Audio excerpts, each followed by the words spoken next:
Colonel Olivier Rafovitz, bonjour, Boker Tov. Boker Tov.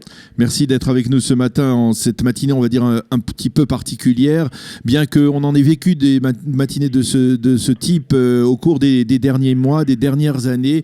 On a le sentiment à nouveau qu'un palier a été franchi. Il y a eu la mort d'un citoyen israélien durant la nuit à Ashkelon. Nous venons de parler avec une habitante d'Ashkelon qui nous a expliqué justement la tension qui régnait dans la ville, cette ville déserte d'Ashkelon aujourd'hui, ce matin.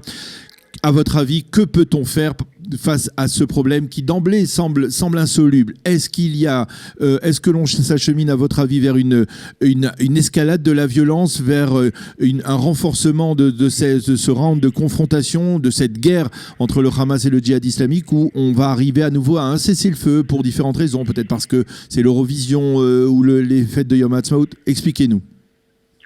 Écoutez, l'Eurovision, le Yom Ha'atzmaut ou les journées de commémoration qui sont proches maintenant, même si elles sont très importantes, ne sont pas plus importantes que la sécurité d'Israël et des Israéliens. Et que si nous devons aller plus loin en profondeur et que si cette situation devient encore plus grave, eh bien nous devons continuer et avec le but de casser, d'éliminer cette menace du Hamas et du djihad islamique. Et s'il le faut, rentrer dans la bande de Gaza.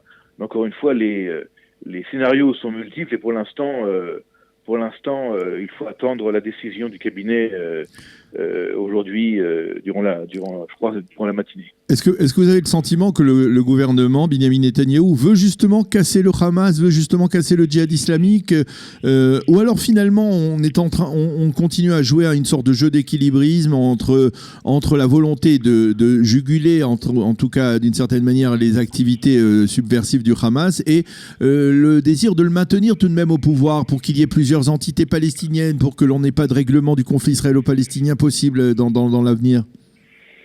Écoutez, je connais toutes ces analyses en disant qu'Israël a un intérêt à ce que le Hamas soit là. Israël n'a pas d'intérêt à ce que le Hamas soit là. Israël n'a pas d'intérêt à ce que le djihad islamique soit présent. Israël n'a pas d'intérêt à ce qu'il y ait des terroristes, des gangsters qui tirent sur Israël et qui veulent tuer des Israéliens. Mais il y a une situation qui est parfois compliquée à changer. C'est-à-dire que ce n'est pas qu'il y a un intérêt, c'est pas Israël qui a créé, qui a mis en place le djihad islamique ou le Hamas. Netanyahou a dit il y a quelque temps, ou d'autres ont dit également, qu'on ne peut pas choisir son ennemi ni le changer. Mais on peut le combattre et on peut également le détruire. Maintenant, tout dépend du prix à payer. Vous savez que dans ce genre de situation, après les émotions et après les volontés de vouloir quelque part presque appeler à la vengeance, parce que nous avons des blessés et malheureusement aujourd'hui des morts, il y a également le prix à payer et le jour d'après. Le jour d'après, qu'est-ce qui se passe à Gaza lorsque nous sommes à Gaza? Mais aujourd'hui, je crois que les Israéliens en ont assez, sont fatigués de cette situation-là. Il y a une espèce de fatigue morale, de fatigue tout court, qui fait que nous ne pouvons pas continuer depuis des années maintenant à être dans cette situation dramatique d'attaque. Nous avons 1,5 million de gens actuellement, alors nous parlons dans des abris, des centaines de milliers d'enfants qui ne vont pas à l'école, donc une économie qui est également bloquée puisque les parents doivent rester avec les enfants, ou enfin, je veux dire, une situation intolérable, insupportable. Et encore une fois, il faut avoir les nerfs solides, il faut surtout avoir le sang-froid pour savoir comment réagir. Mais la réaction, elle va venir. Et si, encore une fois, nous ne trouvons pas de solution à long terme, je dis bien à long terme, eh bien, il va falloir changer radicalement le paradigme. Sur le plan militaire, proprement parlé, est-ce que vous pensez qu'il y a un palier à franchir aujourd'hui pour l'armée israélienne? Est-ce que, par exemple, on parle aussi de cette solution des éliminations ciblées de certains des responsables du Hamas? Est-ce que vous pensez qu'il est temps de franchir ce palier qui est le palier, on va dire, avant une entrée terrestre des forces israéliennes que beaucoup de gens ne souhaitent pas ici en Israël, mais on a l'impression qu'on est confiné dans une sorte de situation connue à l'avance où l'armée israélienne bombarde et parfois bombarde des immeubles en prévenant à l'avance la population ou en tout cas les responsables du Hamas et du djihad islamique de l'arrivée des bombes. Est-ce qu'il n'y a pas un moyen de durcir les ripostes de l'armée israélienne pour restaurer une force de dissuasion, parce que quelque part, on a le sentiment que les Israéliens sont les otages du Hamas et du djihad islamique? les éliminations ciblées dont vous parlez ne peuvent pas se faire en général dans ce genre de contexte, puisqu'actuellement les responsables, les chefs, les leaders de ces gangs sont cachés, sont terrés dans les caves, entre autres les caves de l'hôpital Shifa à Gaza. Oui. Et donc c'est pas le meilleur moment aujourd'hui pour agir, puisque c'est là où ils savent très bien qu'Israël les cherche. Et il ne faut pas attendre ce round de combat pour aller les chercher et les éliminer. C'est vrai que vous avez tout à fait raison de signaler qu'il y a un problème de cible. Il n'y a pas des cibles qui sont infinies.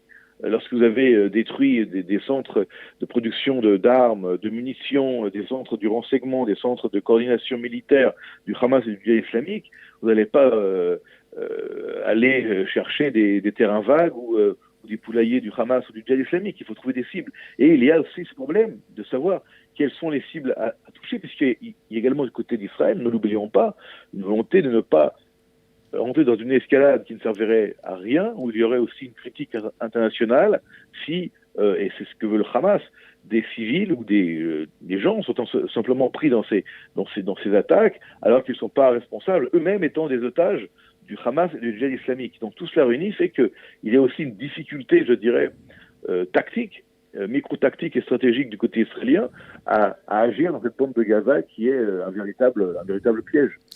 Vous pensez que quelque part, et il y a eu des réactions de ce type ces dernières 24 heures, il y a des habitants de Sderot, du sud du pays, qui appellent le gouvernement à agir plus fermement. Il y a une sorte il y a des critiques qui sont émises en direction du gouvernement et de l'autre côté, il y a, on va dire, ceux qui n'ont pas voté pour Binyamin Netanyahou, pour la droite israélienne lors des dernières élections, qui disaient et alors, comment vous expliquez que vous ayez cautionné lors des dernières élections dans les localités, en particulier du pourtour de la bande de Gaza, ou en particulier à Sderot, et dans les localités du sud du pays, vous ayez cautionné Binyamin Netanyahou et le Likoud et voté massivement pour ce parti, alors qu'il ne vous a jamais apporté de solution à ce problème. Qu'est-ce que vous en pensez ?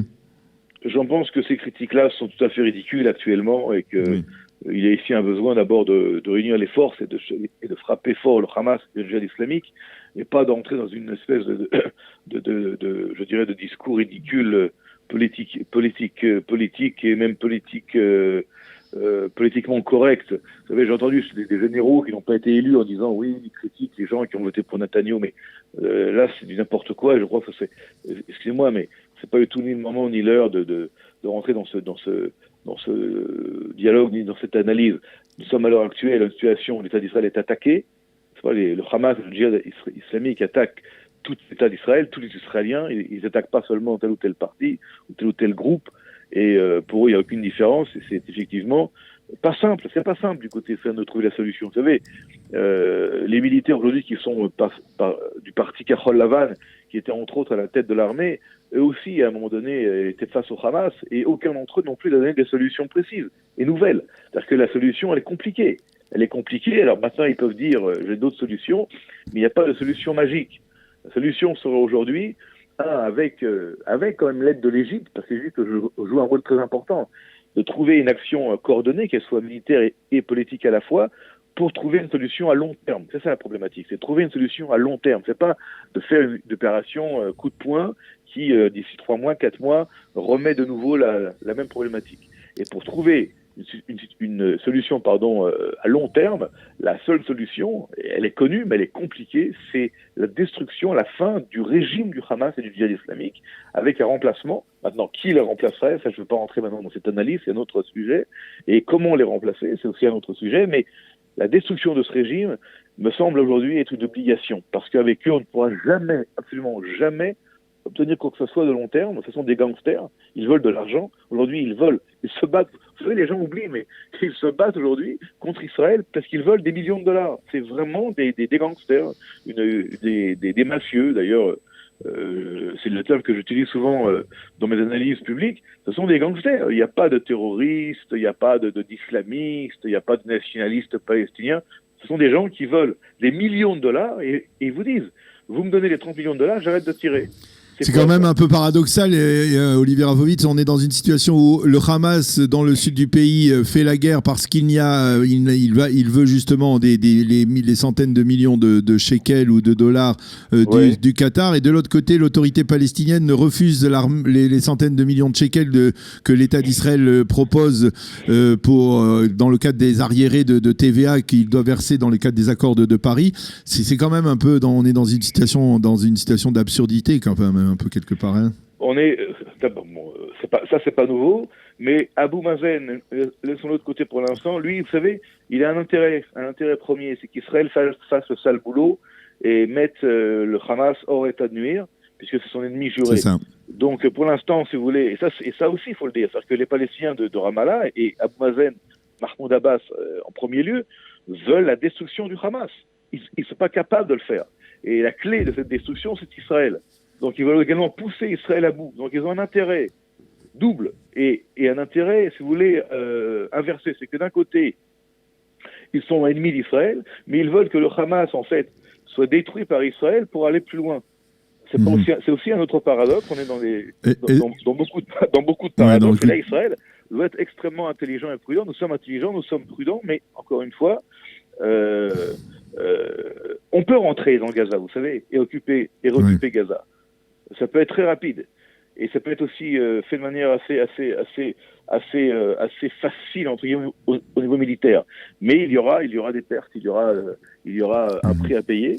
Et encore une fois, est-ce que nous voulons le faire? Est-ce que nous pouvons le faire au niveau politique interne? Est-ce que nous voulons le faire au niveau international? Est-ce que nous avons la volonté de le faire? Ça reste une décision qui va être prise, je vous le dis, par l'échelon politique qui aujourd'hui a été réélu, et Netanyahou en tête, pour trouver des solutions. Alors justement, une dernière question concernant l'échelon politique, en une minute si vous pouvez. Est-ce que c'est peut-être l'occasion pour Benyamin Netanyahou d'essayer de former une union nationale avec les partis le parti bleu-blanc, au moins une composante du parti bleu-blanc? Écoutez, là, vous me posez une question politique interne. Évidemment que les crises graves, sécuritaires, politiques ou économiques peuvent amener à des unions nationales.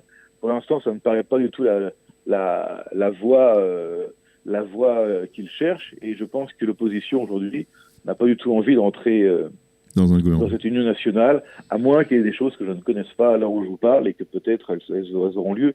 Mais je pense que nous resterons dans cette coalition qui se met en place avec les 6 partis, et je pense que pour l'instant Lieberman sera le ministre de la Défense choisi par Netanyahou. Eh bien, merci beaucoup, colonel Olivier Rafovitz, de nous avoir éclairé ce matin en cette début de journée. On espère que cette journée sera bien plus calme que la précédente et que la nuit dernière. Merci beaucoup d'avoir été avec nous ce matin et bonne journée, Shavua Tov, et même Chodesh Tov, puisque nous sommes dans les journées de Rosh Chodesh aujourd'hui. Shavua Tov, Chodesh Tov.